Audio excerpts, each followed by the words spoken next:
Hi everyone, welcome to Kafoople Land. I'm EJ Kafooples, and this video is going to be a sit-down video because I'm doing a little collaboration which was started by Brandon from Senior S's Spanish Spot.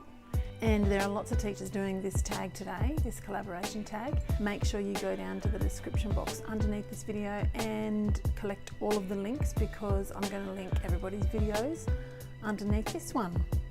So my topic is, I think I've called it a funny name, like, 20 years in prison or 20 years of imprisonment or something like that, because I have been teaching a really long time.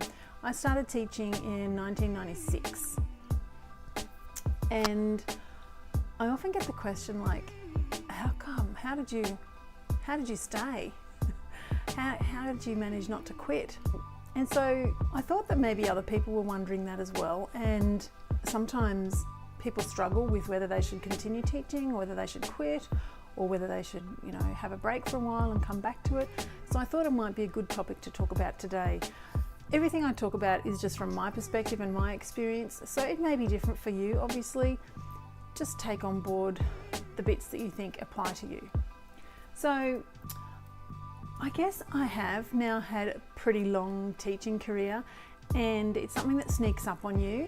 You feel like you're 21 forever, and then all of a sudden you wake up and you're 44 and you think, wow, I'm not the new kid on the block anymore.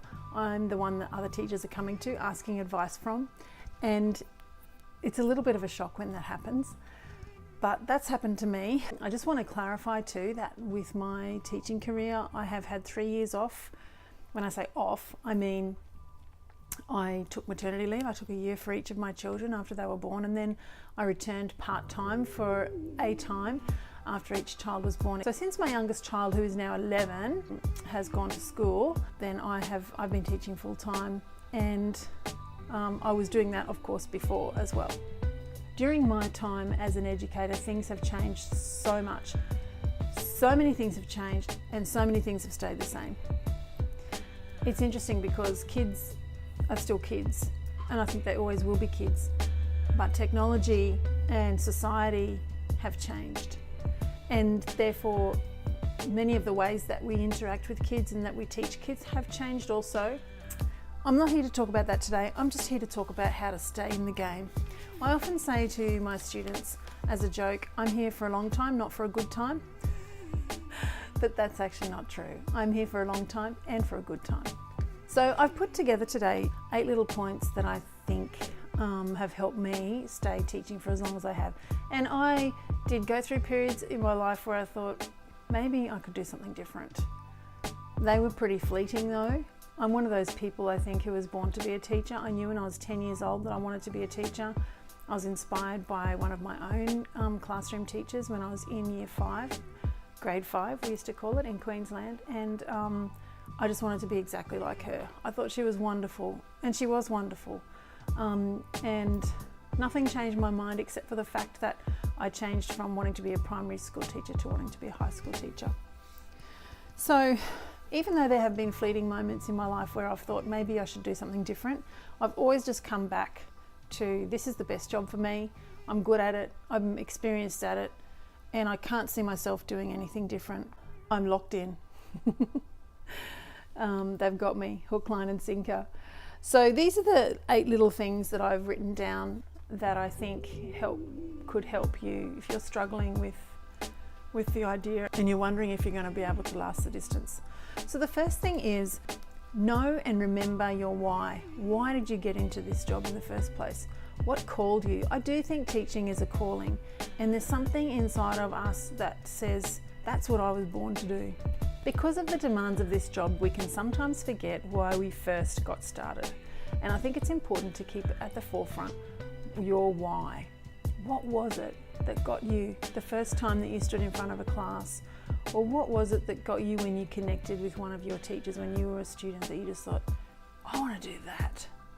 What was it? Was it when you looked into those kids' eyes and you knew that you taught them something, and you saw the little light bulb go on in their eyes and you thought, I did that. I was the one who explained that to them. I was the one who showed them how to do that. I was the one who was there when they had that aha moment. The second thing is to learn how to say no and to say it. Just because you can do something doesn't mean that you should do something. Teachers are very, very talented and capable people. We have excellent people skills. We have so many skills, like workplace skills, that are really varied. We're constantly adapting and changing and developing. So that means that we're good at lots of things around the school, like whole school things, as well as things in the community, as well as things in our classroom. That doesn't mean that we have to rule the world and that we have to have our diaries chock-a-block all the time. You can and should say no to lots of things. Pick one or two things, I've said this before, pick one or two things that you're passionate about outside of your classroom, whether it's whole school or community or one of both perhaps, and focus on those, but don't get sidetracked or tempted or dragged in to all of these other projects, because you're only one person and you're only human, and if you burn out, you can't last. Number 3 is know your rights. If you have a union, join it. I'm a proud member of the New South Wales Teachers Federation, and they teach you what you are and aren't allowed to be subjected to. So know what your rights are, learn them, and then stand up for them. Just because you're in a public service kind of job, a humanitarian kind of job, does not mean that you are a doormat. Number 4, understand and respect that there are seasons in life. There are going to be times when there's ebb and flow. That's just life. For me, when my children were a lot younger, my main focus in my mind, in my heart, in my energy was them, as it should have been. Oh, well, it still is. It's just that they're slightly older now, so they're a little bit more independent. They don't need my hands-on involvement as much. But that is only natural for you to have an ebb and flow and seasons in life. Know that and respect that and embrace that. When your focus is elsewhere, say in your family, for whatever reason that is, then go with that. Don't take on board all these extra roles at school. Do your job, do it well, but don't do all this extra stuff. On that as well, know that there will be times when you're not that passionate about your job. I always say to people, because people often say to me, oh, your job is so stressful, I could never do what you do. A high school teacher, oh wow, kids these days, they're terrible, how do you do it? My response is never, I love my job. My response is, I really enjoy my job. Because I do, I really enjoy it. There are parts of it that I don't like at all, but I can't change that. And so I have to take the whole package, but I have to look at the positives and I have to know what I enjoy and respect the fact that there are mundane, irritating, political, ridiculous things that go with that job. Number 5, strive to be a lifelong learner, to continue to learn, and don't get comfortable in what you know.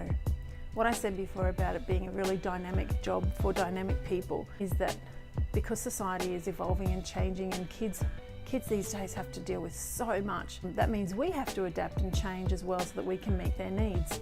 Embrace that, don't fight it. I find some of the more experienced teachers who fight change and fight having to learn new things, they don't last. They go stale and they really just end up quitting early, which they probably should do if they're not willing to learn. Number 6, find some fulfilment in areas other than just teaching. For me, it's been my family, and over the years I've been very involved in our local church. Finding fulfilment doesn't necessarily mean that you throw yourself and all your time and energy into that thing, but you allocate some time to that thing, and in return it gives you a lot of fulfilment. Don't be putting your time and effort and energy into something that does not give you any personal satisfaction or fulfilment, because that will drain you and then you'll be burnt out for both your personal life and for work. Not good. Number 7, celebrate and enjoy something every day, every week, every month, every term, every year.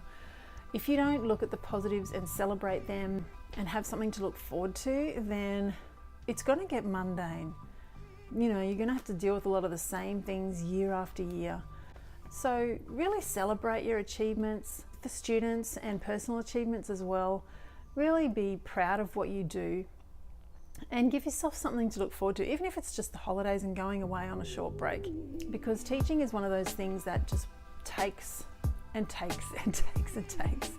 So you really need to be able to fill up your cup or restock your freezer with things that give you fulfillment and that you can celebrate and enjoy. Number 8 is be grateful. Go into everything. This is my philosophy for life. Go into everything with a grateful heart. And even when those naughty kids, you know, those difficult kids are just getting to you and you can't find a solution at the moment for how to deal with their behaviour or their apathy or their learning difficulties or whatever it is, look at even that with gratitude, because this is something that you can, this is a challenge for you that you can overcome and that you can work on and that you can hopefully have a positive influence in that child's life. But we'll just finish with this thought, and that is that where else do you get a job like this? You know, where else can you be creative and guide youth and have a positive influence on the future generation, on the next generation, on the future of your nation, of the world? Where else would you get to have this kind of influence and impact? Where else would you have such camaraderie with your co-workers who are like-minded people, who have a heart for education and bettering society? Where else would you have the holidays that we get? They're pretty good. Where else would you have the family-friendly hours? You know, I've always, as my children have gone through primary school and high school, I've been able to come home basically at the same time that they come home and spend so many holidays with them. And my husband is a teacher as well, so all of us together. Where else would you get that? Where else would you be able to be the master of your own little domain in your classroom, as well as having somebody to answer to? But where else would you be able to have that freedom of autonomy in the classroom? You're kind of like a CEO of your own classroom, even though you have a system to work within and you have people to answer to. Where else would you get that? Where else would you get to be a role model to youth and get paid to do it? Where else would you be able to try and find the intricacies of a child's learning difficulties and then figure out a solution, work with other people to help that child grow and develop, and then watch that happen? Where else? I don't know.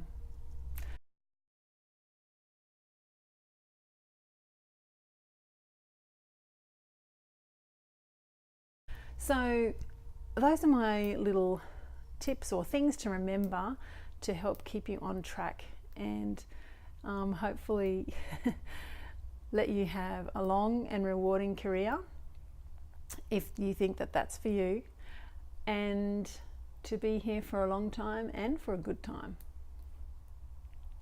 So make sure you guys, you check out the other videos.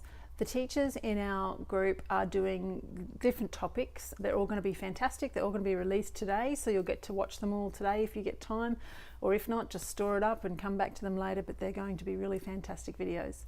If you are interested in more teaching stuff from me and parenting stuff and lifestyle stuff from me, don't forget to subscribe to my channel, and apart from that, I will see you next time. Sometimes in this crazy world, we can sometimes